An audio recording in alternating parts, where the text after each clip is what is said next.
Un momento, Pavlisky. ¿Acaso estás tan desesperado como para empezar a abusar de tendencias? Sí. Ok, vamos al grano. Ya todos conocemos el formato de los icebergs. Un montón de datos sobre distintos temas, divididos de entre lo más chill a lo más raro y o perturbador, como diría mi compadre Dross. No les estoy descubriendo la rueda aquí. Tan solo me pareció una idea interesante el probarlo. Especialmente con temáticas en las que estoy bastante curtido. Tal vez no lo sepan, pero en su tiempo fui un gran seguidor de Star vs. Las Fuerzas del Mal. Obviando las controversias que hoy día representa ese nombre, yo llegué a crear mucho contenido sobre esta serie. Análisis, teorías, directos y cuanta ridiculez más se les ocurra. Por lo cual diría que tengo bastante conocimiento sobre la materia. Y eso es la excusa perfecta para revivir este universo nuevamente en un delicioso iceberg. Hecho por mí. ¿Tú estás loco? ¿Quieres que esté otros 4 meses sin subir video por andar armando esa wea? No. Me topé uno interesante por Reddit, que creo que cumple con lo que requerimos. Y aparte, de mi propia cosecha pienso añadir un par de puntos adicionales, para que se note que aquí se viene ya estudiado. Por si les interesa, el iceberg es de un tal Abject. Les dejo el link al post original en la descripción. Lo que sí es que hay bastantes puntos en este iceberg que son bastante meh. Así que, a través de mi filtro de conocimiento, vamos a coger solo lo más interesante y lo más peculiar. No siendo más, por hoy, hagamos como que el final de la serie no existe y vivamos en la maravillosa ilusión de que todavía estamos en el año 2015. ¿Por fin? ¿Quién eres tú, ah? Yo soy una princesa mágica de otra dimensión. ¡Darmo de Fly es genial! Ahora que recientemente salió a la luz el piloto de la serie para Nickelodeon, es buen momento para contarles de lo mucho que cambió la serie de sus etapas iniciales. Aparte de que en vez de Versus sería I, lo cual ya es un cambio inmenso, se sabe que la idea original era que Star no sería una princesa mágica de otra dimensión, sino una niña de sexto grado muy rara y loca que se imaginaría todo. En plan Oliver y Benji, pero canon. Marco se llamaría Sol para hacer juego con Star. En vez de una cinta verde, directamente tendría una negra. Y en vez de mejores amigos, serían rivales, debido a sus diferentes motivaciones y sus intereses opuestos. Star era una chica Sailor Moon y Marco un chico Dragon Ball Z.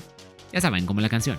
Otro detalle es que Star tendría un gato llamado Cashew, y al no tener a Marco, este sería su amigo confidente con el que estaría echando plática todo el rato. Solo que pues, sería un gato normal, que protestaría hasta su madre de ella.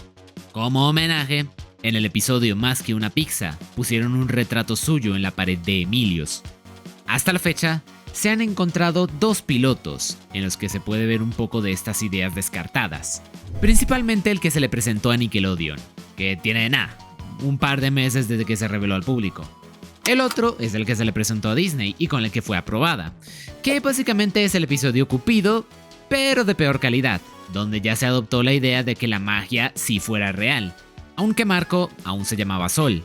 Y si bien él y Star ya no son rivales, se nota que aún jugueteaban con la posibilidad. Así que ya lo saben, Nickelodeon no solo dejó ir a Hora de Aventura, también a Star. Hoy el CEO de Nickelodeon que tomó esas decisiones se debe estar cagando en sus muertos. Solo la mejor que se puede tener, amas y una carita feliz. El segundo nombre de Marco es Ubaldo, que hoy día no vale para nada esa info, pero en los primeros compases de la serie era el típico dato con el que los mamoncitos presumían. ¿Cuál es el segundo nombre de Marco? Uy, si supieras.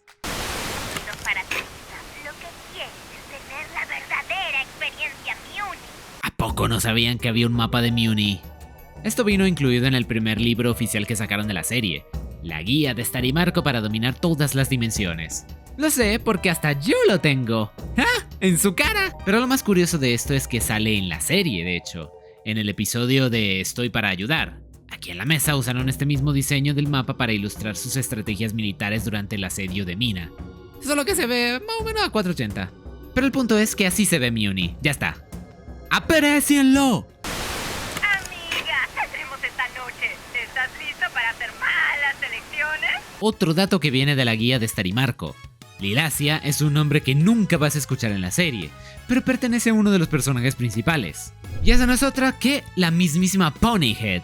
Lilacia es su nombre real, cosa que Star acordó nunca decir porque a ella le parece muy vergonzoso. Duda que a nadie le interesa saber, pero es parte del iceberg, así que nos jodemos. Gracias, niña bella. Eres una de nosotras, hermana. Por mucho tiempo, este fue un dato que solo se sabía por la guía de Star y Marco, hasta que llegó el episodio de Ponymonio, que introdujo a cada uno de estos personajes y nos mostró cómo son sus personalidades. Hasta apareció la propia Tita Ponyhead, que en el libro no tenía imagen y se decía desaparecida. Pero eso sí, la única que no salió, ni aquí ni nunca, fue Chesna Ponyhead. Porque creo que Disney todavía no estaba lista para aceptar el tipo de temas que acarreaba un personaje así. Porque la gracia es que se hizo extirpar el cuerno y se implantó en el cuerpo de un caballo, lo cual hace una clara alusión a las personas transgénero, no binarias o que en general no se sienten cómodas con su tipo de cuerpo. Yo ahí no me meto, simplemente pues que sepan eso, que hay una Ponyhead que nunca apareció. Bueno, técnicamente sí lo hizo en un frame de la intro, pero ustedes me entienden. La luna está bañada en sangre. Es la luna de los amantes. Este cabrón, que fue símbolo del Starco por muchísimo tiempo. Su nombre es Alphonse el Digno, como se pudo ver en un libro en el episodio Po Po. Pero se supo por primera vez en el libro de hechizos, donde se cuenta su historia con Solaria, la talla monstruos, que era uno de sus principales consejeros de guerra, y un día de repente, así, porque sí, se fueron a alta mar a aplicar un poco de... regresando Solaria embarazada y dando luz a Eclipsa. Cuestión: ¿y esto qué tiene que ver con Alphonse hablándole a Marco de la luna de sangre desde un cuadro? ¿Ah? Es el cuarto de mi abuela. No he estado aquí desde que era un bebé. Gravity Falls dejó una huella muy profunda que influenciaría no solo al público que lo siguió en su emisión, sino también a los creativos que vinieron después de ella e iniciarían sus propias series. Todos ubican lo que fue la Cypher Hunt, para encontrar la estatua de Bill mostrada al final de Gravity Falls. Pero aquí entre nos, la mayoría tal vez no sepan que Star también tuvo un evento similar, la Nepsis Quest, o la Cacería de las Reinas, donde el premio era encontrar una serie de barajas de cartas en las que se ilustraban a 13 reinas de Muni, con estadísticas, en plan Yu-Gi-Oh! No es tan recordada porque no fue tan masiva. De hecho, ni había puzzles, tan solo se colocaban las coordenadas en Twitter y suerte al que llegase primero a reclamarlas. La idea era hacer una campaña de marketing para promocionar el nuevo libro, el libro de hechizos, donde se contaría la historia de esas 13 reinas. Pero eso sí, las barajas fueron únicas, así que quienes las tengan hoy son unos suertudos hijos de... Mucho tiempo atrás llegaron los primeros colonos de Muni. ¡Ojo! Que ahí les va el primer punto que está fuera del iceberg. ¡Cosecha propia! La historia de Muni es larga y tiene muchos altos y bajos, pero son pocos los que saben cuánto tiempo aproximado lleva existiendo como civilización. El libro de hechizos solo nos cuenta alrededor de 300 a 400 años de historia, pero se sabe que antes de eso hubo mucho más. El tiempo de reinado de otras 26 reinas, para ser exactos. En el episodio La lección de Meteora conocimos a la primera reina de Muni y vimos cómo Glossaryck le entregó la varita. Pero eso no nos dice nada, no se especifica hace cuánto tiempo sucedió esto, solo que fue hace mucho. La duda nos persiguió durante mucho tiempo, hasta que llegó el episodio de Río Abajo. Aquí se nos muestra un decreto oficial de Eclipsa que tiene la respuesta, pues dicta que este día pertenece al año de la generosidad, que es el 1753. Ahí lo tienen. El calendario mi humano como lo conocemos inició hace 1753 años, que fue la llegada de la primera reina y sus colonos. Que sí, que los monstruos ya estaban en Muni desde mucho antes. Déjenme, que al menos les di algo. ¿Transformarte? Anteojos, cuaderno, ropa, libro, doctor Marco, psicólogo. Adivinen quién soy. Soy yo, Star. Existe una serie de cómics de Star vs. las Fuerzas del Mal, que se estrenaron por mitades de la segunda temporada, cuando la serie estaba en su punto más alto. Deep Trouble, o Problema Profundo por si no les saben el inglés. Si no la conocen, no me sorprende, porque fue un fracaso y la serie fue cancelada después de su cuarto volumen. No creo que fuese mala, simplemente no se hizo una correcta publicidad. Pero, por si tienen la duda, trataba de Star y Marco ayudando a Ponyhead desentrañando la verdad sobre un crimen que supuestamente ella no cometió, estando en el reino Waterfolk. Y lo que más da pena es que esa historia debería ser canónica con la serie, sucediendo entre medias de la primera y segunda temporada. Con lo cual, esos sucesos técnicamente sí ocurrieron en la historia, pero nunca sabremos cómo terminaron. ¡Quiero decir exactamente cómo estar! ¡Quiero ser igual! Entre la segunda y tercera temporada, Star estaba en la cima, y Disney lo sabía, por lo que le dieron al staff muchísimas libertades para seguir aumentando la buena recepción que tenía. Una de ellas fue la oportunidad de hacer directos con el personaje de Marco. No sé si recordarán aquel experimento de directo que hicieron para Los Simpsons, que estaba el propio Homero animado respondiendo preguntas, y salió terriblemente mal. Pues eso mismo, pero con Marco y con su actor de doblaje Adam MacArthur. Solo que aquí sí salió mucho mejor y acabaron haciendo varias ediciones. Hasta se sumó la propia Darren Nepsi con su personaje de Starfan 13, para que vean al nivel de fama que logró llegar esta serie, porque estas cosas no se han vuelto a repetir. Bueno, que yo sepa al menos. Debió de encontrar al Ludo salvaje. Por si acaso vienes de Twitch, no hablo del icono ese en blanco y negro. Un kappa, en la mitología nipona, es un ser humanoide mezclado con tortuga que forma parte de los espíritus llamados yokais, que es algo similar a los demonios dentro del mundo otaku. Hacen cosas feas como raptar niños y ahogarlos, pero lo que nos interesa es que su diseño fue principal inspiración para la imagen del Ludo, y de su especie, obviamente. Especialmente por la forma de su pelo, que en el caso de los kappas es así porque en esa zona circular del centro se supone que tienen como un cuenco de agua, que si la pierden, se mueren o algo así. Aunque con Ludo simplemente lo dejaron calvo y lo mezclaron con un pájaro. ¡Ole! Villano hecho.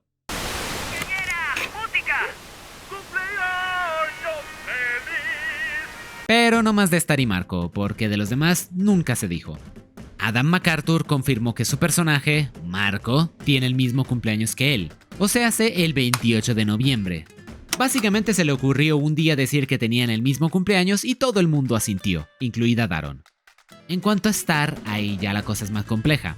Lo que se sabe es que su cumpleaños es en Stamp Day, el día del tocón, pero como tal no se sabe en qué fecha humana cae ese día.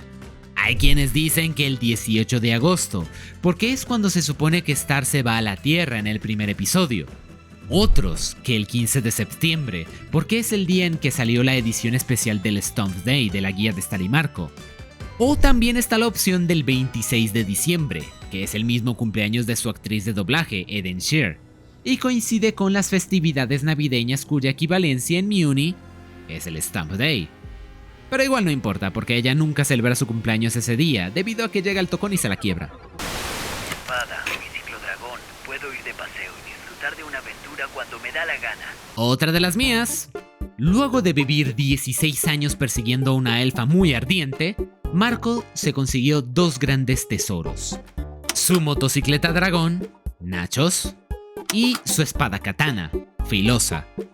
O así es como nosotros la conocemos de este lado del continente, porque en Gringolandia tiene otro nombre.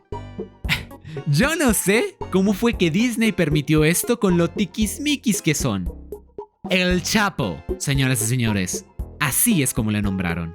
Porque claro, Marco como es medio mexicano y en ese entonces ese apodo era medio sonadillo. ¿Lo pillas? Claro, 2 más 2, qué genios creativos, ¿no?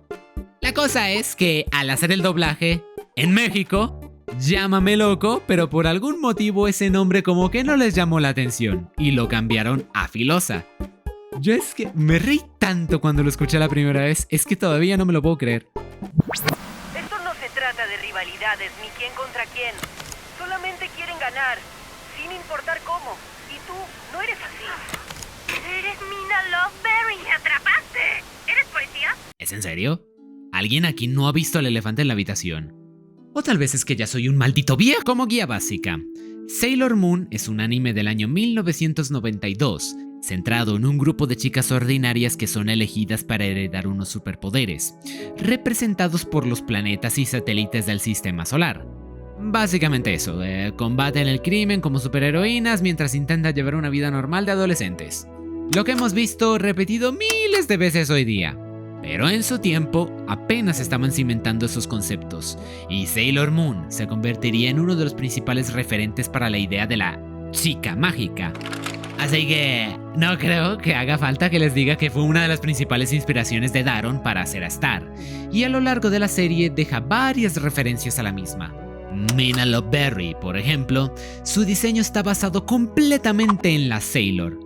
Este libro, también de Mina, hace referencia al nombre de uno de sus personajes principales, que ahora mismo no me acuerdo cómo es. Este estilo de transformación, igual es de Sailor Moon.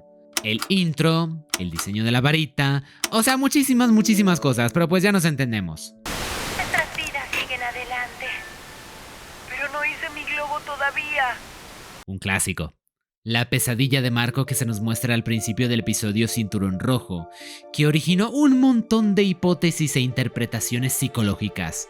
Luego el resto del episodio es súper cutre, pero solo por esta escena es recordado como uno de los más icónicos de la serie. Fue algo muy simbólico, porque no solo tuvo efecto en lo que fue la trama del episodio, sino que pasó a formar parte del desarrollo de Marco como personaje. Su miedo a quedarse atascado en la vida y que todos le dejen atrás, porque no sabe qué es lo que quiere, ni qué será de su vida. Obsesiones que veríamos representadas más adelante en su etapa de escudero en Muni, siendo que la simple vida humana ya no le complacía, y pensaba que la aventura era lo que quería, pero tampoco resultó ser del todo así. La representación de la luna de sangre como una metáfora de su destino forzado, a verse en la necesidad de dejar todo atrás para quedarse atrapado, solo con Star. El color verde, el traje, la muerte de una parte de él, pistas que muchos interpretamos como una señal de su decadencia al lado oscuro, como una imagen de Toffee, su legado. Que no fue así. Pero el punto es que hubieron tantas interpretaciones de este sueño a lo largo de la serie, y en última instancia con la llegada de su final, me pregunto, ¿hasta qué punto se pensó que fuese así? O sea, ¿realmente este sueño fue concebido para echarnos flash forwards del futuro? ¿Tal vez lo pensamos demasiado? ¿O es que nunca encontramos las respuestas correctas? Sería interesante volver a analizar esa escena ya con la serie terminada, pero quizás para otra ocasión.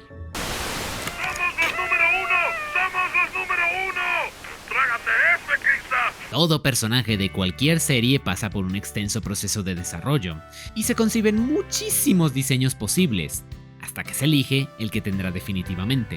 La Alta Comisión de Magia, por supuesto que no es la excepción. Observen cómo es un proceso creativo. Bueno, ya. ¡Estás vivo! Por eso es que solo tienes 2 amigos, rata. Yo esto lo viví en carne propia. Recuerdo perfectamente los debates que se hicieron, las disputas. Pues resulta que algún cabrón que quería ver el mundo arder llegó y publicó estas 3 imágenes, creo que en Tumblr, diciendo que eran filtraciones del proceso de producción de los nuevos episodios. Me parece que de la segunda mitad de la tercera temporada. No recuerdo bien, pero más o menos por ahí.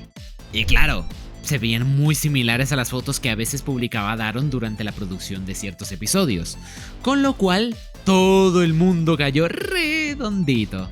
Hubo quienes tuvimos nuestras sospechas, sobre todo por la imagen de Star y Tom, que esto lo aprobó Disney, una mierda, y al final se demostró que todo era un engaño. La misma persona que publicó las imágenes lo confirmó, mostrando el proceso que utilizó. Simplemente unas imágenes editadas que reprodujo en su televisor, les tomó fotos en pésima calidad y listo. Así de fácil inició una guerra civil que duró casi una semana. Digo, no la culpo.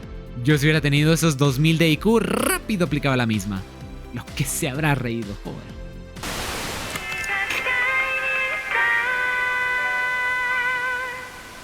Se supone que después del fin de Star, su creadora, Daron Nepsy, empezó a trabajar en un proyecto secreto para Nickelodeon, del cual no se dieron fechas ni nombres, tan solo se especula que pues sería una nueva serie. Pero hasta ahí llegó el hilo de información. Nunca se supo nada más, y se cree que el proyecto pudo haber sido cancelado luego de un infierno de desarrollo. Ya que Daron dejó Nickelodeon y mejor se puso a hacer otras cosas. Dirigió un corto para Netflix de la serie We the People, y ahorita está con una película animada, Penny Phantom, que es una adaptación de una novela llamada Little Thieves. Según ella, es solo uno de los muchos proyectos en los que está trabajando actualmente, de los que no se sabe absolutamente nada más. Solo el tiempo dirá. ¡Reliquia familiar! ¡La varita mágica real! Este es un pequeño dato que se nos da en el episodio Atrápala, que es más un simple gag humorístico que un aspecto relevante del lore, porque dice Star que siempre duerme con ella debajo de la almohada, y no veo que se esté quedando calva precisamente. No, gente, la radiación no da superpoderes, y Santa Claus no existe, son los padres. Una victoria de su pequeño pueblo, pero fue la última vez que Eco Arroyo ganó algo. Un dato de conocimiento popular, no sé ni por qué está aquí. Pero por si no lo sabían, sí, el vecindario de Echo Creek, donde se desarrolla la primera y segunda temporada, se encuentra en la ciudad de Los Ángeles, California. Claro que es ficticio. Yo lamento romperte la ilusión, pero jamás vas a encontrar la Casa de los Días. Al menos, si algún día se les ocurre incorporar esta serie al multiverso Disney, ya sabemos con quiénes sería más probable que se encuentren Star y Marco. ¿Cómo es eso posible? Bueno, cuando una reina y un monstruo se aman mucho. Toda producción de entretenimiento audiovisual tiene sus gracietas subidas de tono, porque somos humanos y los humanos son morbosos. No importa si es una serie para jóvenes, al fin de cuentas está hecha por adultos. Y estas gracietas son una forma de incorporar una subcapa para que otros adultos también se puedan entretener un poco. Así que les dejo por acá algunos de esos chistacos que se hicieron en Star. Y si llegaste a verla cuando eras joven, a lo mejor ahora descubres toda una nueva verdad que nunca notaste. Saber jamás de tu familia, sin llamadas, tarjetas... Gracias, Reinaldo. Por favor, cállate. Ya que no había ningún punto en el iceberg sobre su lore, pues ya me lo hago yo. Sus principales miembros son de hecho los hijos del pitufo Glossaryck. No pregunten cómo, simplemente es así. Su idea al crearlos era para que hicieran de guías a cada reina de Muni con respecto a los diferentes aspectos de la realidad, para que, en conjunto, ellos, la reina y Glossaryck, formasen la llamada Alta Comisión de Magia, encargados de velar por el equilibrio en Muni y el correcto funcionamiento del multiverso. Hekapu es la maestra del entrelazamiento dimensional, con el poder para controlar las conexiones del multiverso y la responsabilidad de impedir los cruces no autorizados. Omnitraxus Prime es el guardián de la estructura del espacio-tiempo, que comprende lo que son las diferentes líneas de tiempo y sus infinitas posibilidades. El Alto Canciller Legmet es el mayor mediador de la magia, solo por debajo de Glossaryck, el único que comprende el estado impermanente de la magia y cómo asimilar sus variables para adaptarse a ellas. Rhombulus es la fuerza bruta capaz de afrontar a cualquier amenaza y neutralizarla con sus cristales, siendo el principal encargado de acompañar a la reina en sus campañas de guerra. Y Reinaldo el Cabeza Calva es el principal defensor de los lineamientos y las reglas que se establecieron para el cuidado de la magia, asegurándose de que todos dentro y fuera de la comisión las cumplan sin importar qué. ¡Un momento! ¿Y este último man? ¿De dónde salió? Ah, claro, es verdad. Es que en la serie nunca lo vemos con la comisión, porque lo echaron. Culpa de Rina, que le metió por accidente una maldición de que solo pueda hablar en acertijos, y todo el mundo se hartó de él. Terminó aislado y en soledad, cuidando del río del tiempo. Y se supone que Rhombulus pasó a ejercer también su rol, castigando a los que rompen las reglas con la cristalización permanente. Ah, no terminó bien eso, por cierto. Bueno, es que en general todo terminó mal. Para Glossaryck, todos resultaron ser una decepción, porque al crearlos decidió darles libre albedrío, por lo cual en vez de ejercer fielmente sus roles como lo hace él con la magia, ellos de repente se ponen a seguir sus propias convicciones o abusan de su poder, dando lugar a cierto encubrimiento con la familia real. La verdad, al saber este dato, me sentí bastante más identificado con la comisión. Yo también fui un accidente. Pobre mariposa.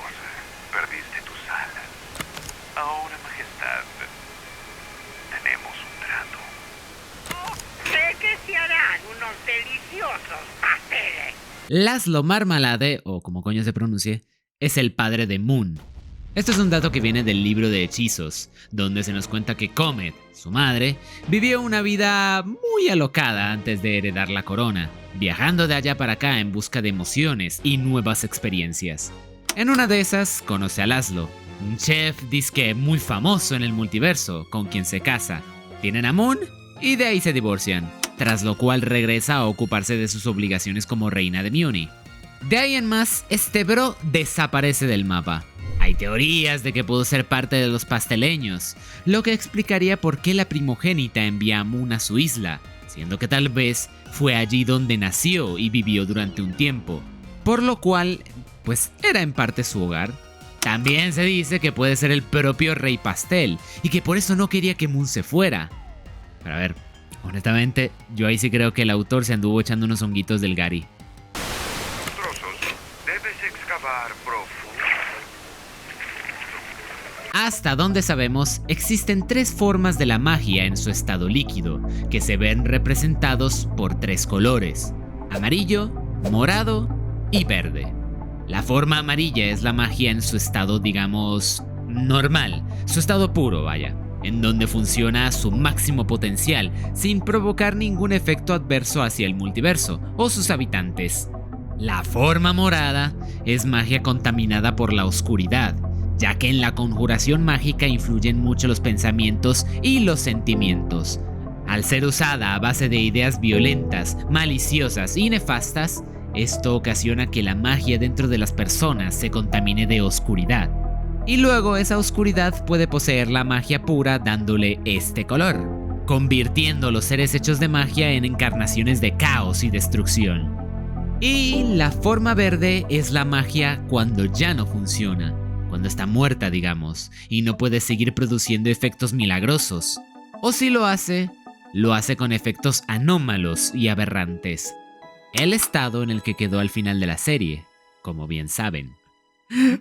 ¿Por qué? ¡Era tan joven!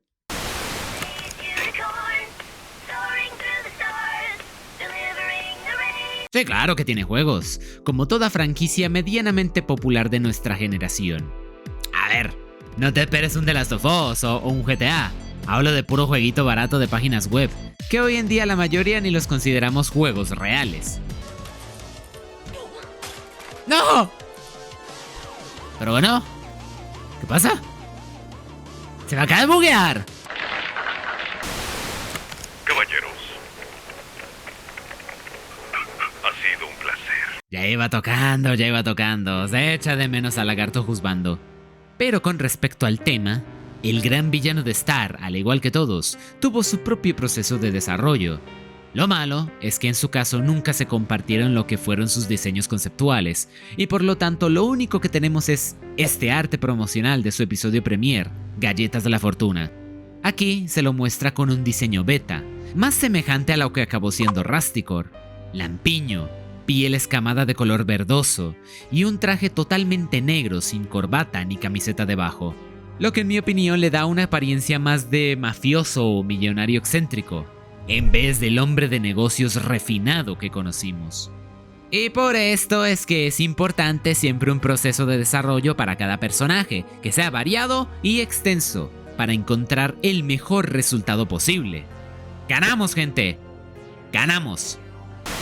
¡Bienvenidos a la dimensión de maravillas asombrosas! El apartado visual de Star es sublime, y para cada dimensión se buscó un contraste muy fuerte que pudiera hacer a cada una algo único. Esto, por supuesto, también derivó hacia las composiciones musicales. Cada dimensión tiene sus propias melodías, sus propios tonos recurrentes, e incluso, si prestan atención, notarán que los portales de cada dimensión cuentan con un sonido distinto. Otra cosa no, pero Star tuvo mucho mimo y una gran atención al detalle. ¡Wow,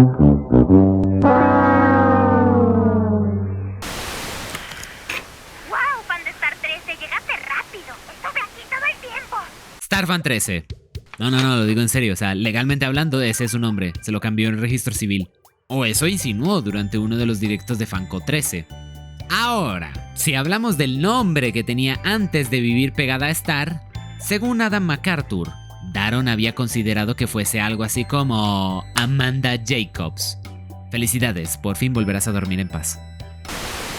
¿El pequeño Chansey de mamá? Estaba segura de que habías muerto en la batalla, señor. ¿A poco no se sabían que la existencia de estos bichos es de hecho una referencia? A Gravity Falls, ni más ni menos. ¿Se acuerdan cuando Mabel quiso juntar a su cerdo con la cabra que se la pasa rondando la cabaña del misterio? Pues llegó Daron a seguir el legado de Mabel y se preguntó: oye, ¿qué pasaría si tuvieran hijos? Y así nacieron las cabras cerdo. Madre mía, mejor historia de amor que el Starco. ¿Pudín? Sí, la magia es rara. ¿La hacemos volar? En las etapas iniciales de la serie, uno de los principales elementos de especulación fue el simbolismo de las figuras en las mejillas de Star. Corazones, que muy fácilmente se podrían atribuir a su personalidad adorable y amistosa. Pero, cuando se comparaban con las de Moon, que son diamantes, empezaban a salir conexiones. Y luego, cuando se revelaron las de Heinus, que son tréboles, las alarmas se encendieron. Esto definitivamente era un patrón, porque esas tres marcas coincidían con los símbolos de la clásica baraja de naipes. Luego, tiempo después, apareció Eclipsa con sus picas, que terminó de confirmar la conexión. Y de ahí en más, tocaba averiguar qué es lo que nos intentaban decir con el uso de esta simbología tan concreta. Porque ya no es solo que coincidieran, es que los cabrones colocaron los 4 símbolos juntos en unos cuantos lugares, y eso tenía que ser porque algo sumamente importante conllevaría en el futuro de la trama. Y pues, técnicamente así fue, porque al final fueron ellas 4 las que destruyeron la magia. Sí, ok, tal vez más de uno se decepcionó porque esperaba algo más impresionante. Pero ahí, ya siendo francos, es culpa de hacerse demasiadas expectativas en situaciones que quizás no las ameriten. Ellos cumplieron. Yo eso es lo que les puedo decir. Revélame lo que está escondido. Muéstrame lo que está prohibido. Fans de DC, fuera de aquí. No me refiero a eso. Esto es una teoría de los bajos fondos, motivada especialmente por mis propios videos análisis de por aquel entonces. Continuando justamente con lo de los 4 símbolos de los naipes. Si alguna vez han tenido una de estas barajas de cartas, sabrán que aparte de sus 4 ramas, existen un par de cartas extras que van totalmente por su lado. Las cartas del Joker, o los comodines. Entonces hubo en su tiempo la creencia, especialmente con la salida del episodio Excavar Profundo, de que Marco sería la representación de esta carta del Joker. Y no es que fuese exactamente una idea que nos surgió a un par de locos, realmente había muchas evidencias a su favor. Las marcas de las lunas en las mejillas de Marco.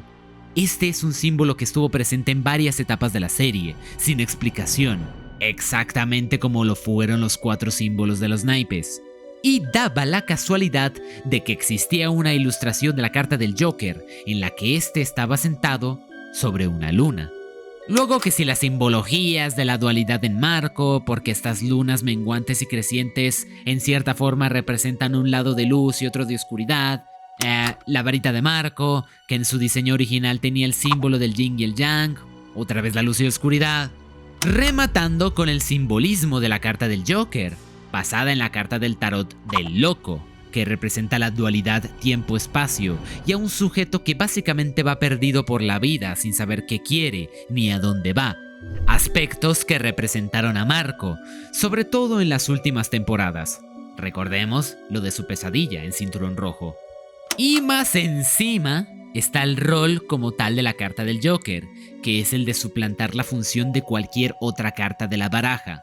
Lo que juntamos con la maldición de la luna de sangre, que teóricamente le habría dado a Marco la misma capacidad mágica de Star, pudiendo así usar el ojo que todo lo ve a la primera y con relativa facilidad. O sea, suplantando la función de una carta de corazón, como el Joker. Que vamos, no me pueden decir que no tenía un montón de sentido. Luego ya se nos fue la olla con que quizás hubiera una trama de Marco robando el poder de los 4 símbolos y nos comimos un garrón de la gran flauta. Pero lo importante es que nos divertimos en el proceso. ¿No? ¿Debería darles tienda libre? Es la única forma de saber de qué eres capaz. Todo saber es buen saber, siempre lo digo. Para los diseños conceptuales de la versión de Marco adulto del episodio Tras las tijeras perdidas, se barajó la posibilidad de que tuviera una vestimenta samurái, ya sea una armadura o un simple traje Ronin. Esto para que hiciera juego con su espada, que hasta el diseño final se mantuvo como una katana, a pesar de que como vestimenta optaran por algo más estilo Mad Max. ¿Te imaginas si se hubieran quedado con la idea del samurái? Ya me veo los fanarts metiendo putiazos con Samurai Jack. Su nombre era Festivia y se convirtió en la reina de Miuni. A ver, pues esto es algo que nunca se asegura como tal, pero es intuible. Sí se sabe que su tiempo de reinado consistió de vivir en la parranda perpetua, que sus hechizos se crearon para maximizar el disfrute de sus fiestas y aguantar los mayores desmadres, que claramente su imagen se inspira del dios olímpico Dionisio, reconocido como dios de la fiesta y el vino. Yo qué quieres que te diga, o sea, tengo pocas razones para dudar que algún trago se haya metido. ¡Su varita es una copa, por el amor de Dios! Espera un momento, ¿quién eres? Soy Star Butterfly. Chécate tú. La primera vez que Daron hizo un bosquejo de lo que en un futuro sería la protagonista principal de la serie, Star Butterfly, vendría a ser este, del año 2008, mientras estaba en su etapa de estudiante en CalArts, cuando hacer una serie aún era un sueño lejano, pero ya empezaba a tener ideas, especialmente de cómo sería su protagonista principal. Un ejemplo de la perseverancia y la recompensa que puede haber al final del camino. ¿Ya ven? También doy mensajes positivos, no solo me hago el gracioso. O al menos lo intento. Sí debo admitir y decir que de mí me quiero mucho. Eso no va bien, Pony. Me he dado cuenta de que todo el mundo que hace una serie en Disney como que empiezan con ideas bien truculentas. El primer diseño de Ponyhead, por ejemplo, estaba pensado como un contraste entre lindura y horror grotesco. La cabeza flotante de un unicornio adorable, que más o menos es lo que terminó siendo, pero de su cuello constantemente estaría chorreando sangre o fluidos de dudosa procedencia.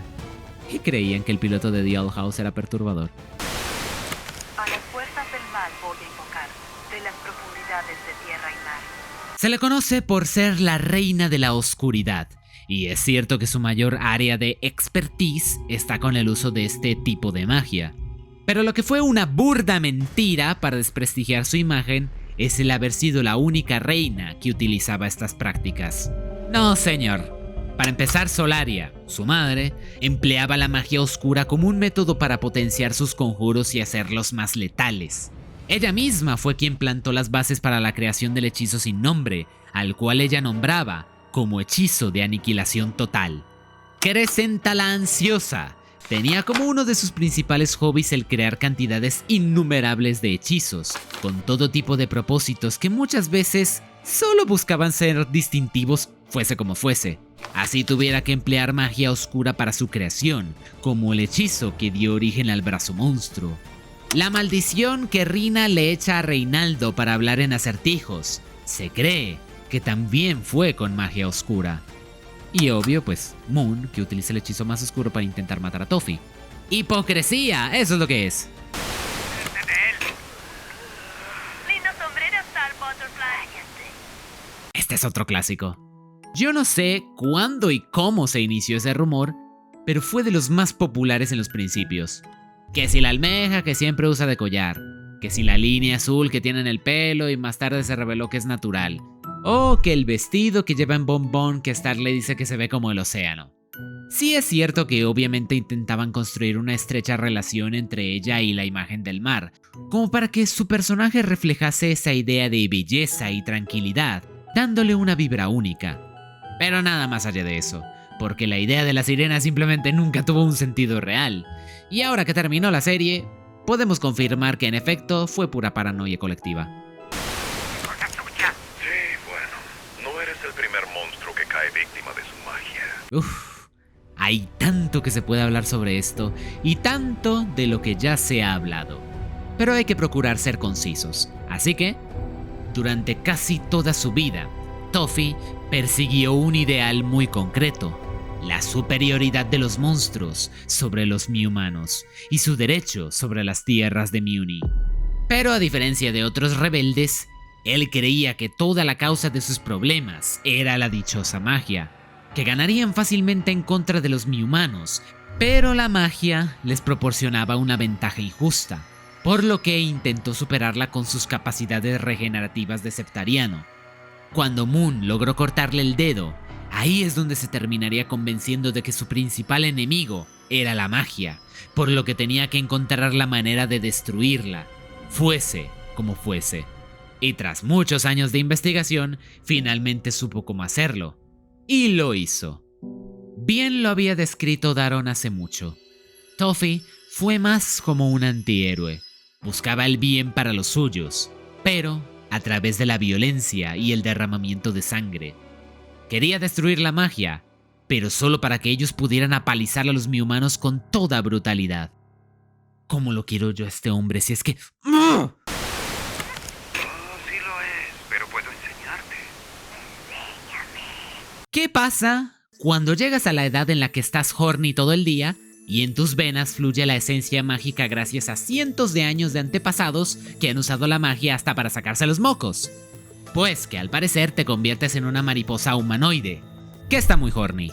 O por lo menos en el caso de Star, porque el concepto de la Mewbertat se expandió mucho con la salida del libro de hechizos, revelando que la Mewbertat suele ser distinta para cada reina, al igual que las emociones que la detonan. No solo es el amor, también puede ser por ira, por frustración, envidia o un deseo de protección, y según cuál, los efectos y los poderes son distintos. Pero para todos los casos, el propósito de la Mewbertat es el mismo.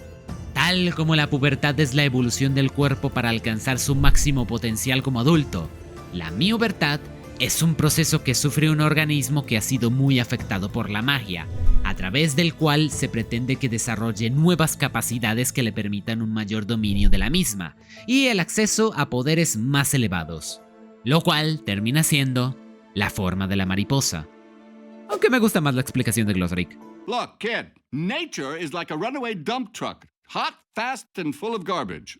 What? ¡Y a tu oponente! ¡Marco! ¡Díaz! Eso sí es una extremidad.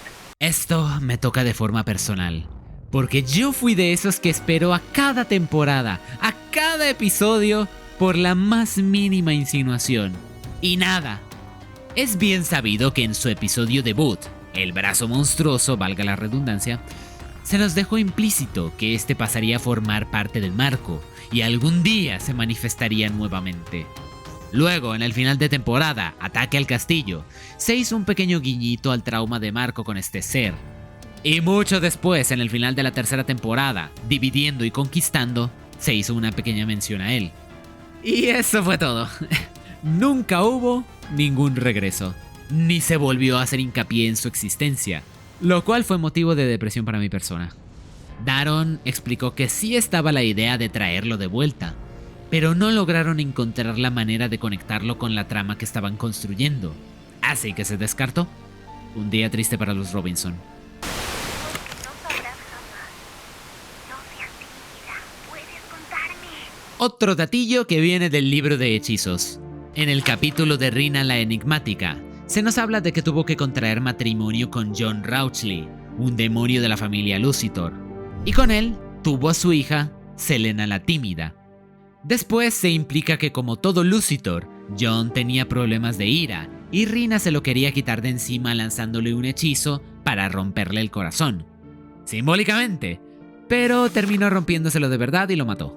Lo importante es que Selena es por tanto mitad Lucitor, o mitad demonio, y sus descendientes, como Star, tienen un pequeño fragmento de ADN demoníaco.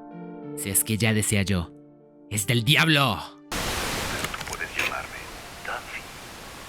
¿Duffy? ¿Y eso te parece mejor? Este tema va relacionado con una teoría de la que hablaremos más adelante. Pero así resumidito, se cree que el nombre Toffee es de hecho un alias.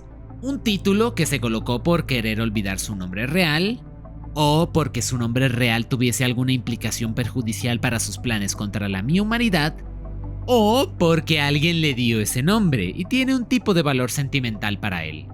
¿No les parece extraño que Toffee use ese nombre con tanto orgullo? el nombre de un maldito dulce, por el cual la gente se burlaría de él con frecuencia, y aún así, lo sigue usando. Nunca se explicó, ni se presentaron pruebas contundentes de que fuese un nombre falso. Pero aún así, es extraño. Pasé peores cosas que esta. ¿Sabes a lo que me refiero? Justin, el chico reina y hermano mayor de Solaria. A mi bro me lo negrearon desde minuto 1. Ni sabio, ni fuerte, ni carismático. Tan solo le sabía las matemáticas y ya está. Todo el mundo lo consideraba un castroso y se alegraron de que naciera Solaria para que él no heredara el trono. Los privilegios de género, ya saben. Es chiste. El punto es que poco se sabe qué fue de su vida después de perder la herencia de la corona. Se sabe que ayudó a su hermana en las negociaciones de paz con los Lucitor y los Ponyhead durante la guerra contra los monstruos, y que se casó con una duquesa de la familia Picaraña, nada más. Pues hay una teoría de que su muerte habría sido muy cruda y solitaria. En el episodio Regreso a Muni, cuando Star y Moon tratan de salvar a los cuerpos de la comisión que se quedaron atorados en un árbol, mientras suben, vemos que hay unas lianas espinosas que tienen vida e intentan apresarlas, y un pobre diablo cayó víctima de ellas, quedando ya solo su esqueleto. Lo llamativo es el sombrero, que es muy similar al tipo de vestimentas que siempre llevaba Justin. ¿Acaso el chico reina, por alguna circunstancia de la vida, se adentró al bosque totalmente solo y fue capturado por las lianas de este árbol, dejándole indefenso y sin poder pedir ayuda, hasta que lentamente se murió de hambre y de sed? A lo mejor estaba buscando el santuario mágico que está justo detrás del árbol. Digo, uno nunca sabe. Pero ya en serio, yo diría que es demasiado rebuscado definir algo así por un simple sombrero. O sea, imagínate que un personaje tan relativamente importante se muera aquí y tan fácil, sin que se haga ningún hincapié en ello. Pero, lo creamos o no lo creamos, al menos nos sirve para entrar en un mood más creepy, que es lo típico de los niveles más profundos de un iceberg. Pero una vez te acabes con tu enemigo, entonces deberás darme algo a cambio. Apuesto que ni el creador de este iceberg se sabe este temita. Por muchísimo tiempo existió una hipótesis.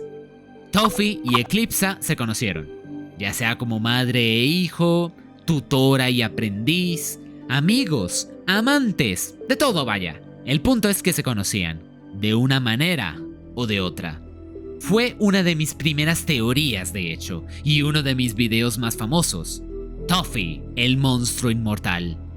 La idea de esta teoría era para llenar ciertos huecos en la historia, referentes principalmente a mi querido lagarto. ¿De dónde salió todo ese conocimiento que tenía? Incluso lo del hechizo susurrado, que se sabe que solo se comparte de reinas a hijas como máximo secreto. El tema de sus sombreras como general, que una de ellas tiene los símbolos de Eclipsa. El nombre de Toffee, lo que les hablaba, un nombre que es de un dulce, y justamente Eclipsa se sabe que tiene cierta debilidad por el azúcar. ¿Acaso fue ella quien le puso ese nombre y por ello Toffee le tiene cariño y nunca se lo cambió? Pero, a pesar de que estos ya son buenos fundamentos, la que se convirtió en la mayor de las evidencias para esta teoría vino con el episodio de Moonlight Inconmovible, B4, o B4 si no son bilingües. Antes que nada quiero que entiendan que Eclipsa fue un personaje presentado en Dentro de la Varita, y desde entonces hasta este punto se hicieron tantas alusiones a ella y se implicó tantas veces su importancia dentro del lore, que para su primera aparición física, todos esperábamos llevarnos un gran impacto. B4, su primerísimo diálogo, nomás fue para que Moon le picara el botón de una máquina y le diera una chocolatina. Ajá, sí, muchas risas nos llevamos ese día. Pero a un maldito loco se le ocurrió: ¿qué pasaría si invierto ese audio?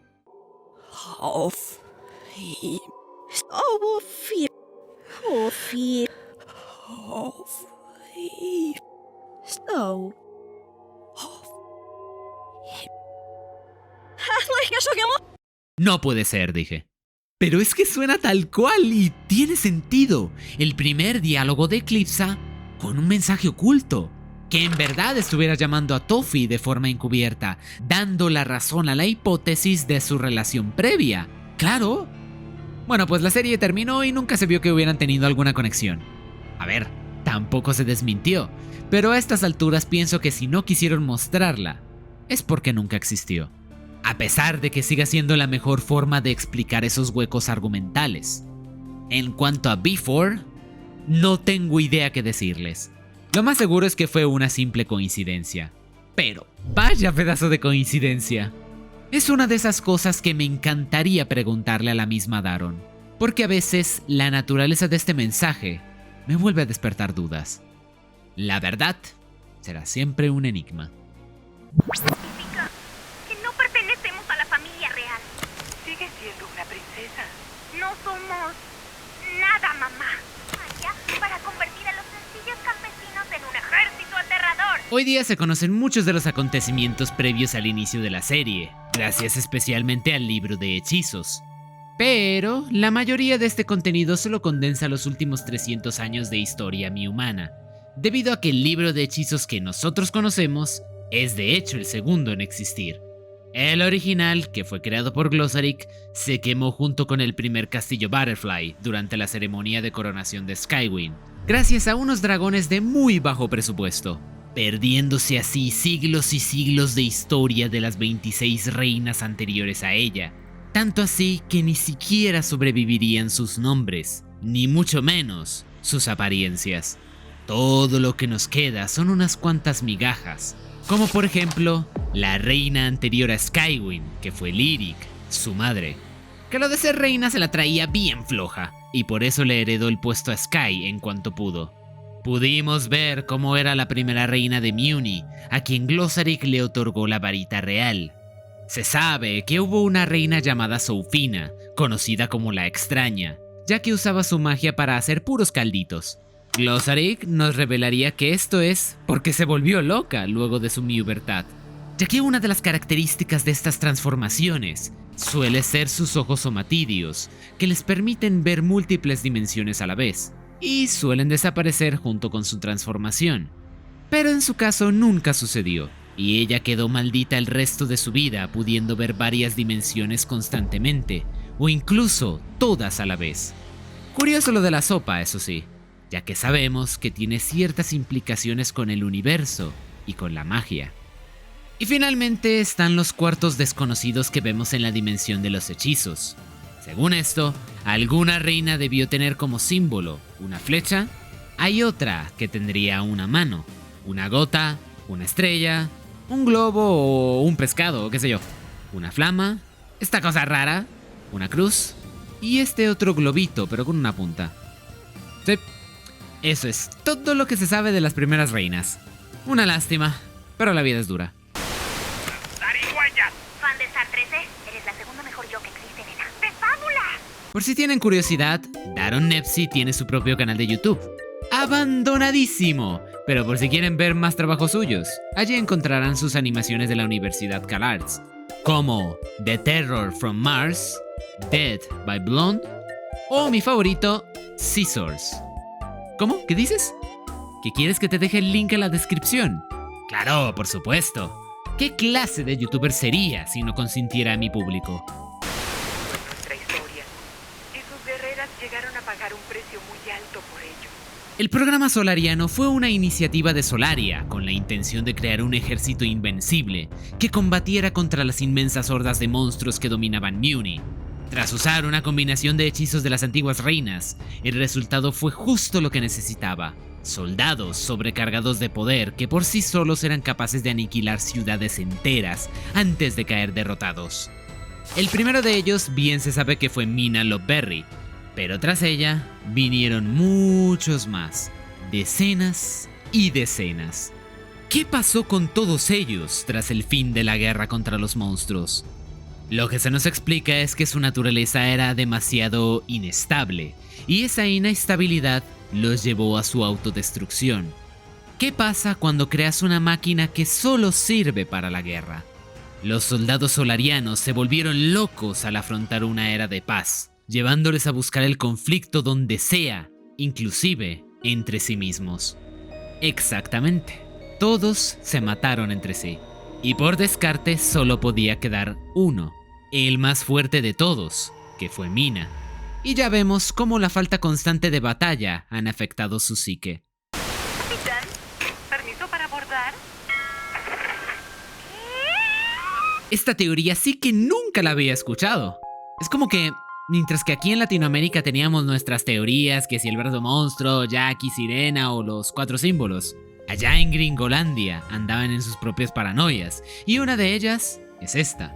Ya con la serie terminada, sabemos que nomás fue una fumada como un piano de grande, pero en su tiempo, perfectamente veo que se les hubiera hecho una hipótesis con mucha coherencia. Alfonse el Digno, el amante de Solaria, sería la mayor encarnación de oscuridad en Star versus las fuerzas del mal. Tal cual lo que oyen. Según estuve leyendo, esta idea comienza con que es gracias a una carta que le envía a Solaria que ésta empieza a convencerse de que la guerra con los monstruos debe suceder. La carta en cuestión la podemos ver en el libro de hechizos, y en ella habla de cómo sus intentos de negociar paz con los monstruos fueron un fracaso, porque no querían aceptar sus demandas, y los terminaron enviando sin escolta de regreso por el bosque de la muerte segura, siendo así que con seguridad le informa que la guerra con los monstruos resultaba inevitable, y con gusto combatiría a su lado, lo cual perfectamente pudo ser todo mentira. Más tarde, cuando regresa y se arma el consejo de guerra, cuenta su historia atravesando el bosque, y cómo sus 20 compañeros terminaron muertos o locos, de esta forma manipulando el consejo para que votasen unánimemente por el inicio de la guerra. Se habla también del retrato que le habla a Marco, y cómo es curioso que su personaje se presentase mucho antes que Mina, Eclipsa o la propia Solaria, como si desde mucho antes ya quisieran dejar implícita su existencia para dar una gran revelación con él al final de la serie. Y es que Alfonse habría sido el mayor racista de monstruos de la historia, mucho más que Solaria, siendo por su influencia que todo el gran conflicto de mi-humanos y monstruos se habría llevado a cabo hasta la actualidad, siendo con el cuadro que tendrían una excusa para traerlo de vuelta, al haber sido maldecido por él impregnándole su esencia, y así vivir eternamente para asegurarse que el conflicto con los monstruos jamás termine. Entre otras cuantas cosas más, como que Eclipsa le sabe a la magia oscura como una especie de herencia de la maliciosa aura de su padre, o que nuevamente se estaría tomando inspiración de Sailor Moon para ciertos conceptos, como Alfonse siendo una encarnación del caos, y Star una encarnación del cosmos. Que no me lo estoy inventando. O sea, escucharlo hoy día suena tan absurdo, pero les juro que esto se llegó a hablar alguna vez. Y el creador de este iceberg se ve que fue un gran fanático de esta teoría, porque hay varios puntos al respecto que decidí condensar solamente en este para no extendernos mucho. Todos los que creyeron en esta idea se pegaron la estampada de su vida. Pero oye, al menos ahora conocemos un pedacito de la historia del fandom gringo.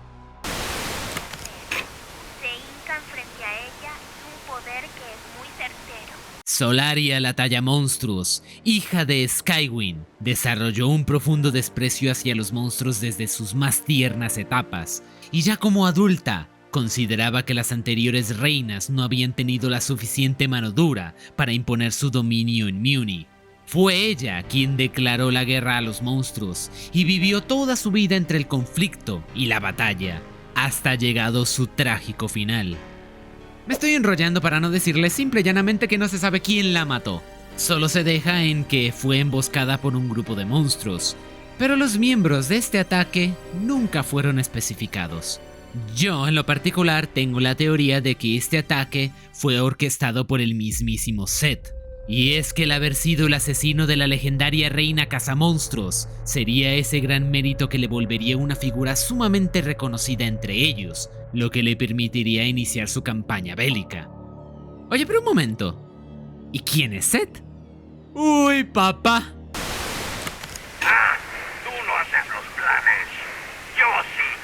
Yo. Set de Septarsis, o Set el Septariano, fue un revolucionario radical que consideraba inferiores a los mi-humanos y que debían ser exterminados para dejar el mundo libre para los monstruos. Tal como Solaria, pero desde el otro bando. Este es uno de los pocos personajes de Stark que genuinamente nunca tuvo una aparición en la serie, ni una mención o una referencia a su existencia. Tampoco en la guía de Star y Marco o en el cómic. Todo lo relacionado a él está solamente en el libro de hechizos. Y como septariano, aparte de ser indestructible, gozaba de tener una extensa longevidad que le permitió vivir durante cientos de años, moviendo hilos desde las sombras para conseguir ejecutar el genocidio de mi-humanos que tanto deseaba.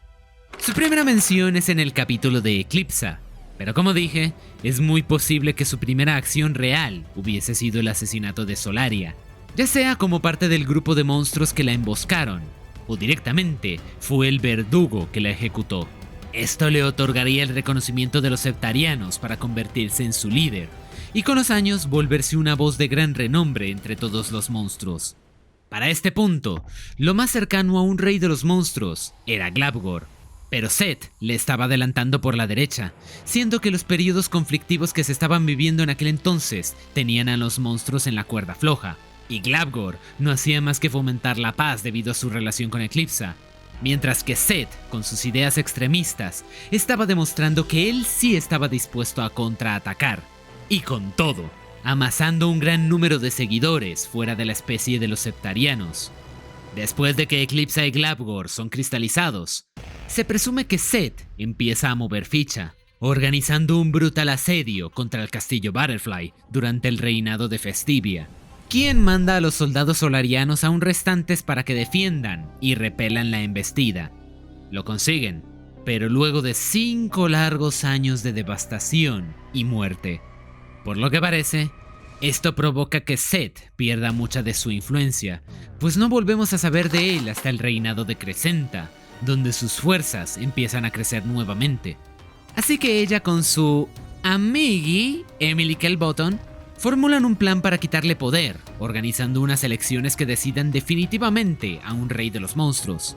Ellas se alían con Pema y Sudo Averius, que les juran lealtad a cambio de oro y poder, mientras que Set se postula por su lado. Hacen todo tipo de fraude electoral para manchar su reputación y logran que Pema y Sudo ganen, pero por muy poco. Aún así lo suficiente para que Set se vaya quedando poco a poco sin su gran prestigio y sus ideales se olviden por la mayoría de monstruos, siendo tomados como propuestas demasiado bélicas para una era cada vez más pacífica.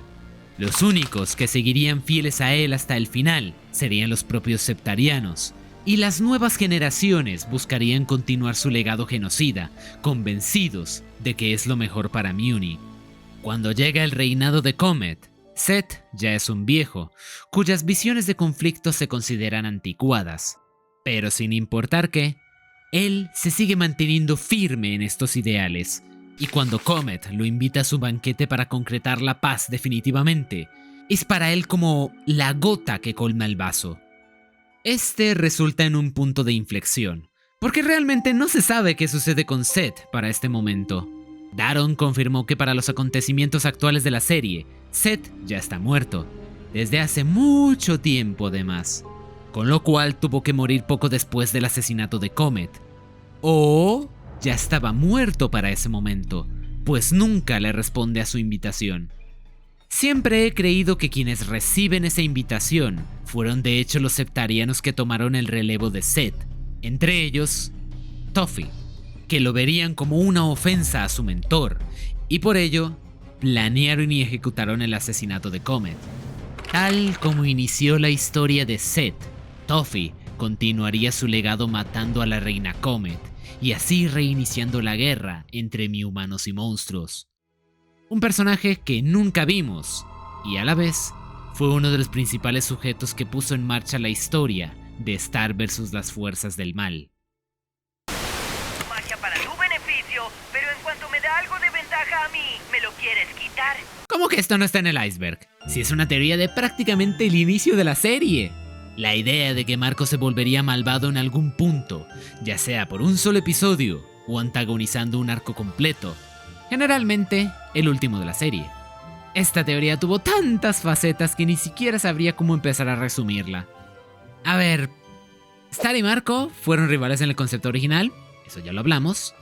el brazo monstruo que juró regresar, también lo hablamos, la pesadilla de Marco en la que se ve con un traje en su casillero, como el de Toffee, que además se une a la escena en la que se ve en el reflejo del trípode donde deja su traje en Ataque al Castillo, simbolizando que Marco sería quien tomase su lugar. Su varita, que tiene un diseño así medio macabrón. También tenemos aquella vez que la oscuridad del capítulo de Eclipsa lo posee, lo que significa que es susceptible a esas fuerzas. Toda la idea de la dualidad que representa su personaje. Y de una vez también podríamos meterlo de la teoría del Joker. Joder, si es que... Incluso si te fijas en la propia pantalla de título. Star versus las fuerzas del mal.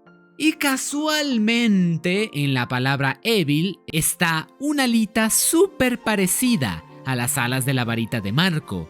Mientras que en la palabra Star está una estrella, como la de su varita. Es que esta teoría del Evil Marco la seguimos durante tantos años y cada vez parecía que cobraba más sentido. Y pues no. Lo más cercano que hubo en la serie a esto fue una referencia en el episodio Fuera de Negocio, porque tan popular fue la teoría que hasta en el propio staff la conocieron e hicieron este guiñito. Está bien, nos equivocamos y la vida sigue.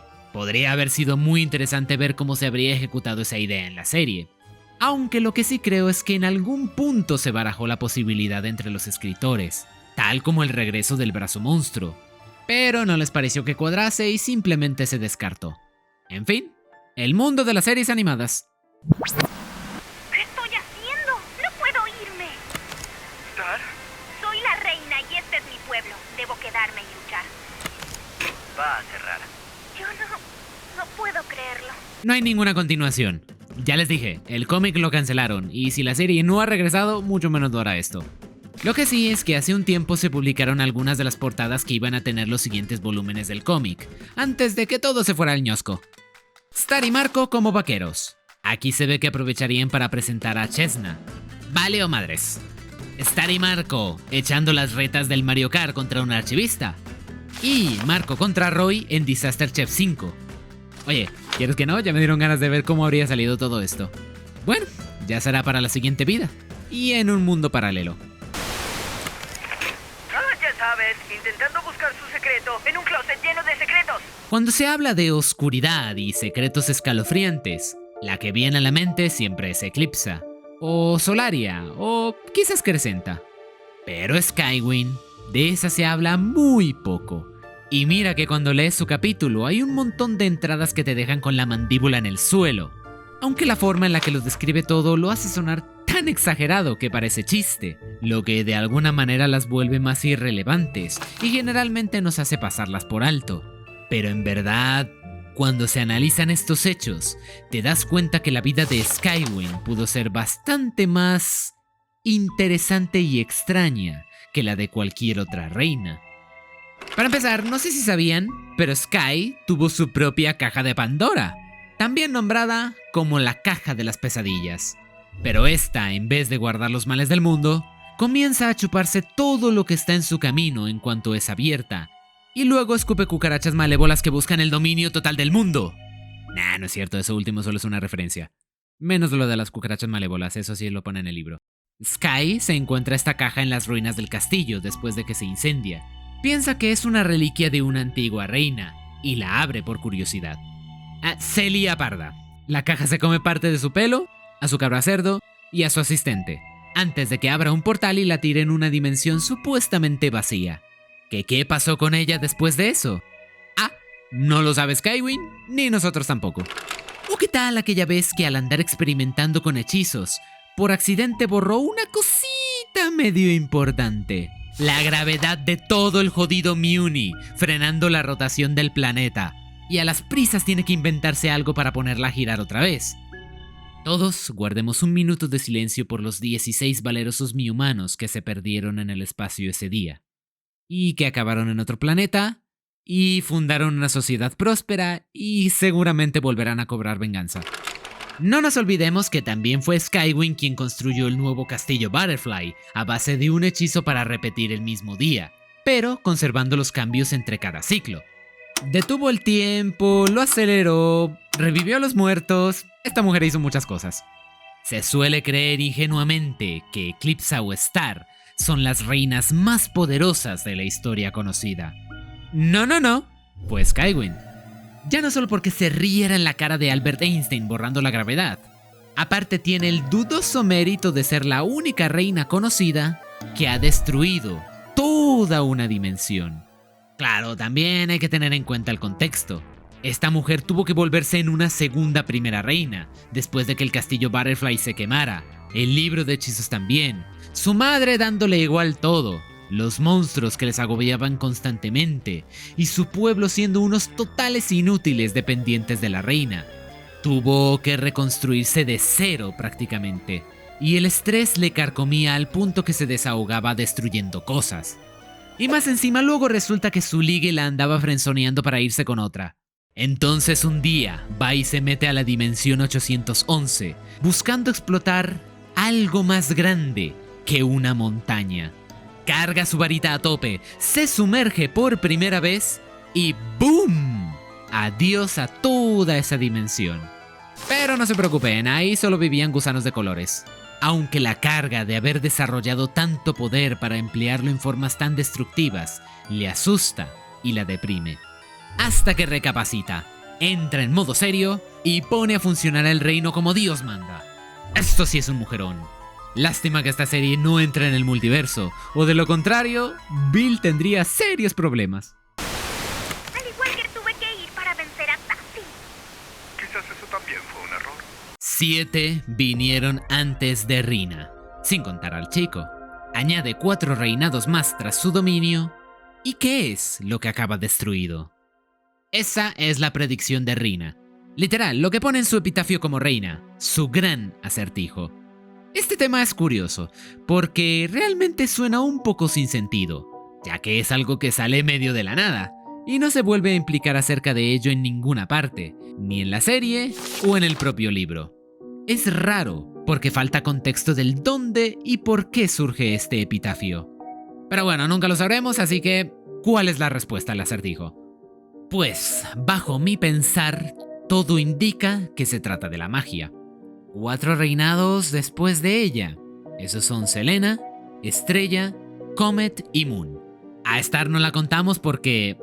a ver, reinó 4 días, seamos serios. Y Eclipsa tampoco porque ella ya fue reina. De hecho, podríamos decir que lo único que hizo fue continuar con el reinado que ya tuvo. O sea que como tal no suma. Con lo cual, efectivamente después de 4 reinados tras la etapa de Rina, lo que acabó destruido fue la magia. Nunca se dio una respuesta oficial. Por lo que a mí respecta, esta es la más segura. Y si no les gusta, pues se joden. ¿Selena la tímida? ¡Oh, la tatarabuela tímida! Yo sí me acuerdo de eso. Lo del epitafio en el mítico episodio Dentro de la varita. Oh, qué recuerdos. El abanico dorado oculta un tesoro allí detrás, con 1000 secretos cósmicos que no sabrás jamás. ¿Y al final qué significó eso? No tengo idea, porque en su capítulo no se menciona nada del tema. Solo habla de pociones, del tarot y que a su ligue lo hechizó. O eso cree ella. Tal vez el men se dejó. Nunca lo sabremos. Lo que creo es que se refiere a su varita como tal y sus implicaciones cósmicas. Pero como es Selena la tímida, le da pena hasta mostrar su varita. O tal vez sí esconde muchos secretos. Pero es tímida, así que nunca lo sabremos. Ahí está la gracia del epitafio, porque ni en el libro lo quiso poner. ¡Esas caprichosas! ¡Es un lugar terrible! Nadie que entre allí sale siendo igual que antes. Otra pregunta sin respuesta exacta. Bueno, sí y no. Sí sabemos quién es Santa Olga. Pero... Santa Olga, como su nombre indica, fue la presunta fundadora del reformatorio Santa Olga para princesas caprichosas, hasta que le encargaron criar a Meteora como suya. Luego ella se rebeló y tomó el control del reformatorio. ¿La bronca dónde está? Que Santa Olga es un robot, igual que todos los guardias del reformatorio. Y disculpen si soy ignorante, pero hasta donde yo sé, los robots no nacen de los árboles. Algo orgánico los construye. Alguien tuvo que hacer a Santa Olga. Y quizás sea el verdadero fundador del reformatorio. La Santa Olga original. Nadie lo sabe. Nunca se respondió, ni hubo alguna pista. O sea, el resumen es que nos jodemos. Balú, balí, balí, balú. Te dejo ir. Ya te irás tú. Sir Glossaryck de Términos. El pitufo mágico, acá el ser más poderoso de toda la serie. ¿Cómo pasamos de eso a esto? Es algo que me encantaría preguntarle a Daron. Glossaryck se nos presenta simplemente como el guía que instruye a las nuevas reinas en el funcionamiento de la magia, desde su estancia en el libro de hechizos. Pero, conforme la serie fue avanzando, y sobre todo con la salida de los libros físicos, se nos fue expuesto que en realidad se trataba de mucho más. El ser mágico más poderoso que existe, y a su vez una de las primeras entidades en existir como tal. No es el dios creador de este multiverso, pero casi. Podríamos decir que es más como un dios de la magia. Una criatura omnipotente que lo sabe todo en lo absoluto y los límites de sus capacidades son infinitos. Lo cual no se ve representado en la serie del todo. No porque sea un fallo de guión, sino porque él mismo no busca demostrarlo. De hecho, su comportamiento inusual es una forma de demostrar su superioridad ante todas las cosas.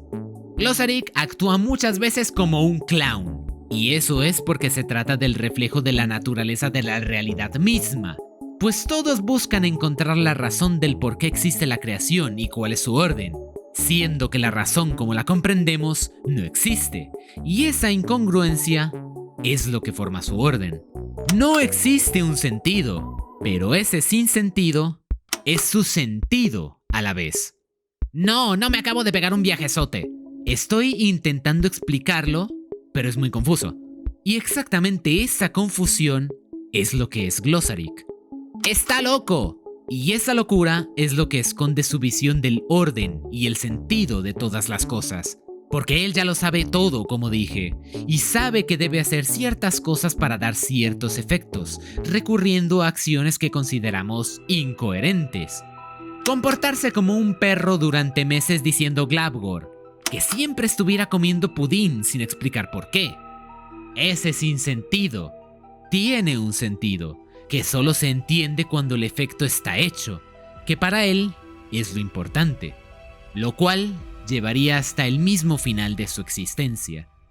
La mayor encarnación de la magia, que a su vez, todo lo que hizo fue para autodestruirse. Desde antes siquiera de empezar a enseñarle magia a la primera reina, con el libro de hechizos que creó. Es todo muy simbólico, como una especie de destino. El mismo universo ya tiene impresa su fecha de caducidad desde que nace. Y lo mismo fue para la magia. Ella misma fue la que decidió cuándo y cómo dejaría de existir, y Glossaryck fue el ejecutor. Lo cual no quita que mientras existió, dejó una huella. Dio la posibilidad a las reinas de lograr cosas increíbles, tal como la vida misma. Aunque el fin ya esté escrito, es el proceso lo que cuenta. Eso es lo que intenta representar todo el personaje de Glossaryck, o por lo menos es lo que yo siempre he interpretado. Un sinsentido con un sentido. No me importa. Porque con o sin magia. Tenemos que estar juntos. ¿Sabes? Es el reino de la magia. Empezamos fuerte este último nivel del iceberg, aunque la respuesta será lamentablemente corta. Nadie lo sabe concretamente. O sea, sí, surge junto con el multiverso mismo, como una herramienta capaz de moldear la realidad para el que sepa usarla. Pero ya, no se saben más circunstancias que esa, más allá de que Glossaryck nace junto a ella como una forma de encarnación corpórea del elemento. La magia, esa agua doradita, se concentra en la dimensión llamada Reino de la Magia, y, a través del solapamiento de las dimensiones, hagan de cuenta que el reino de la magia estuviera encima de todas las dimensiones del multiverso, pero invisible.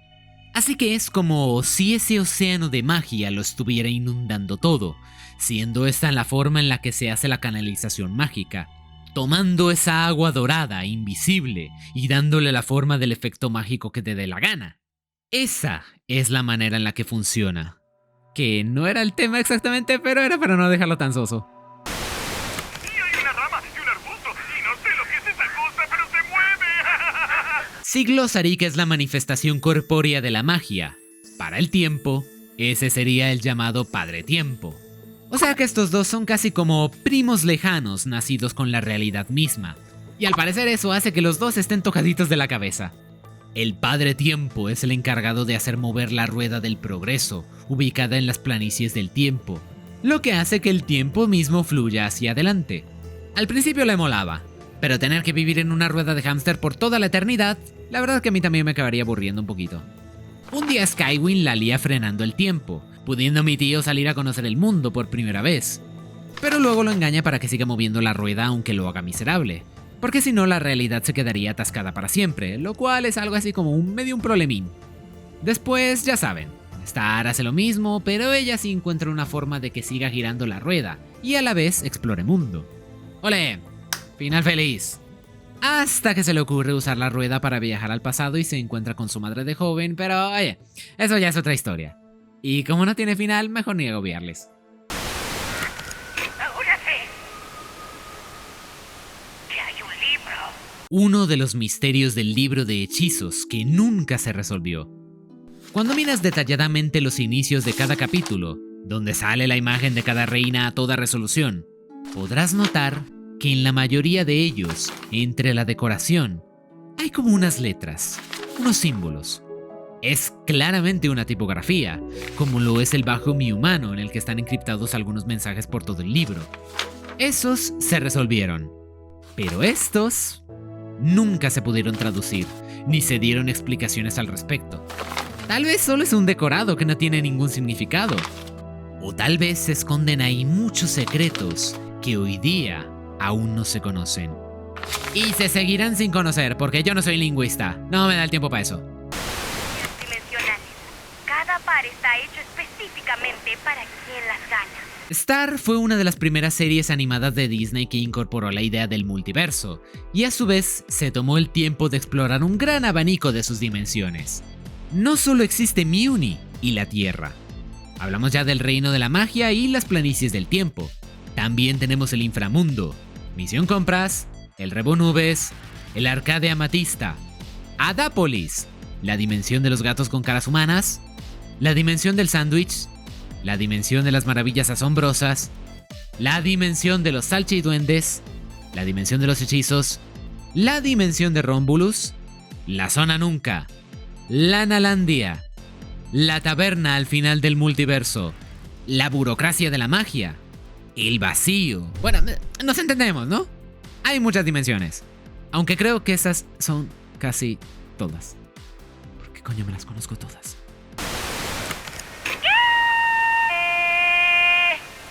¡Sorpresa! Antes de que existieran Amphibia y The Owl House, este fue el multiverso.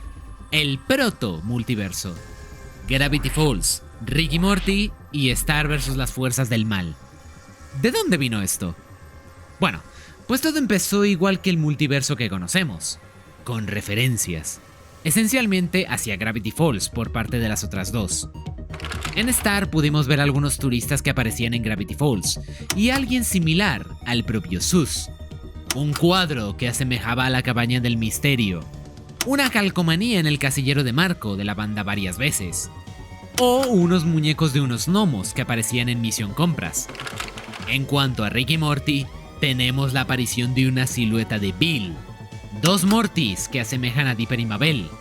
La aparición del monstruo Bola 8.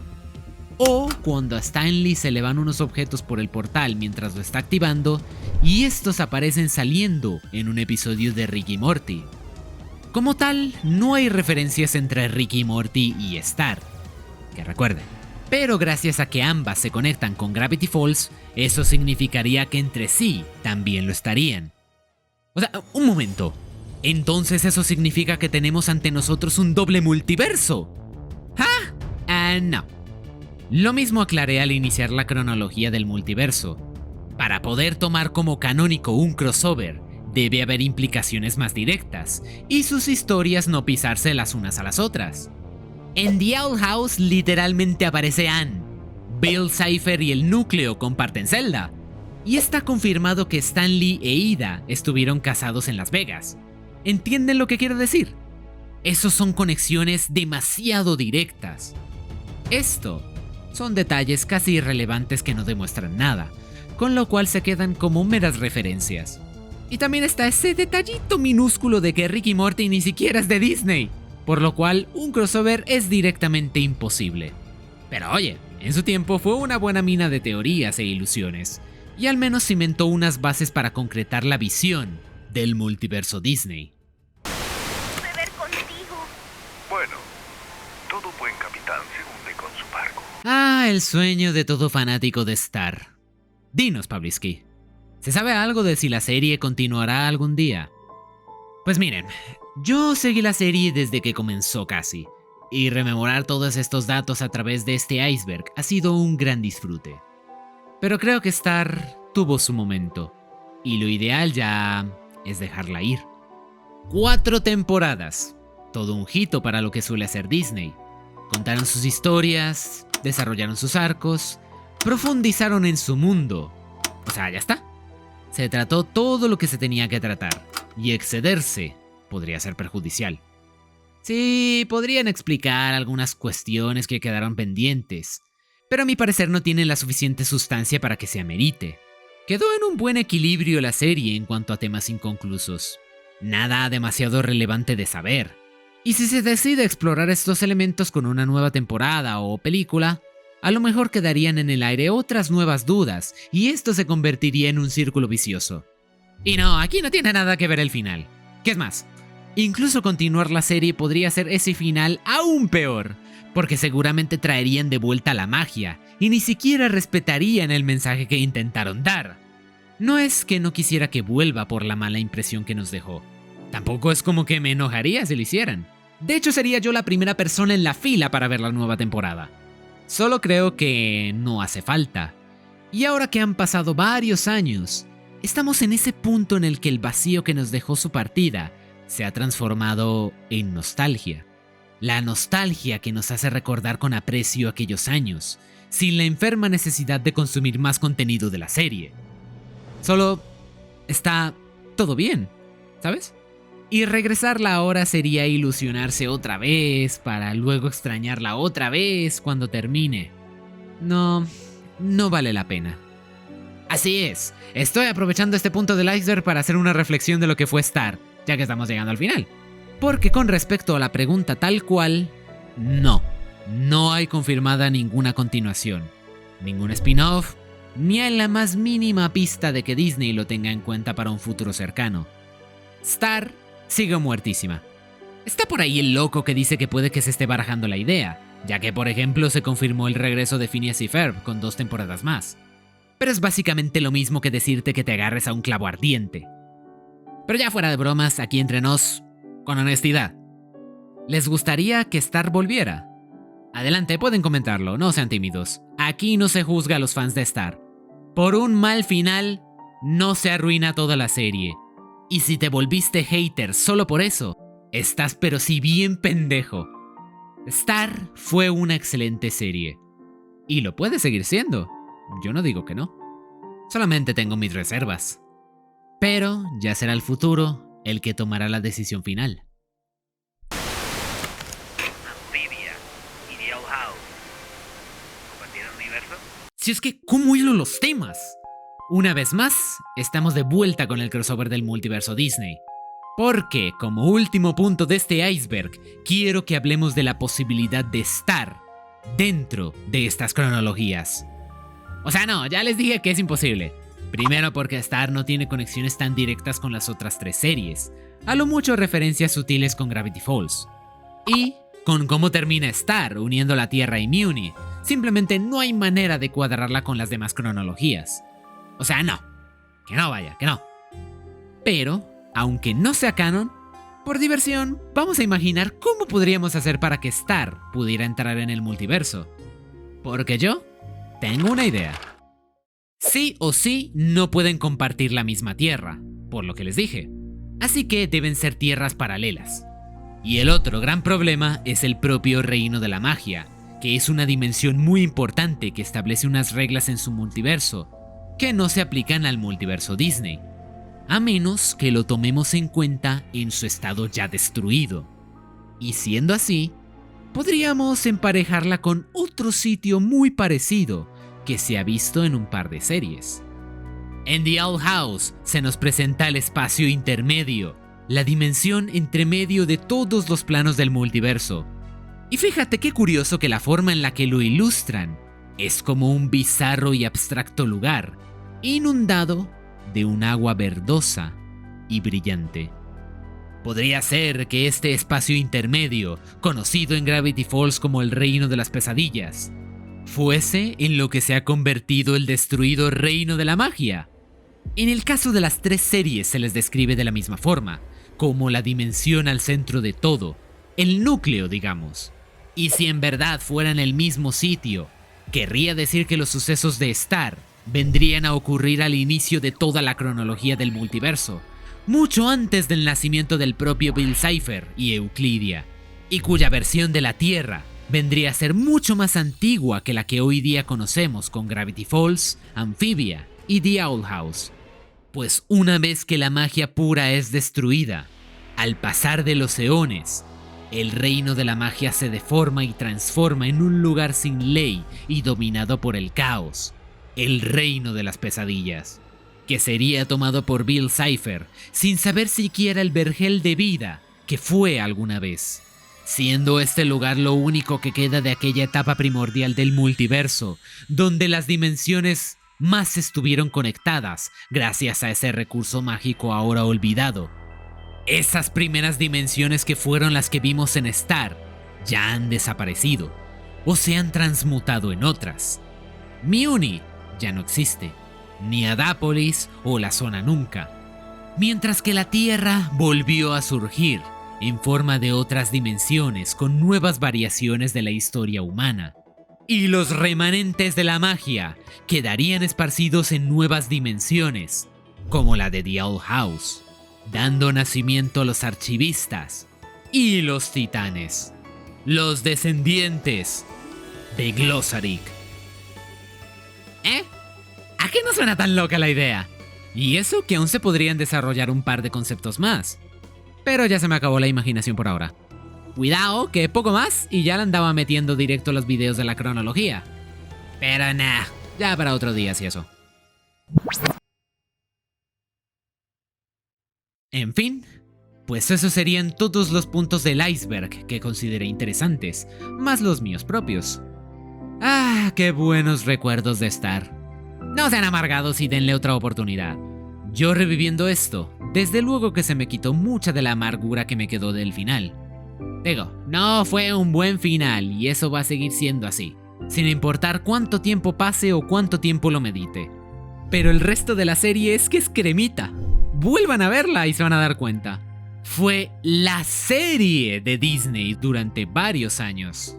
Y yo creo que eso debería contar. Y si no, ¿qué más me da tu opinión? Que vengan esos créditos.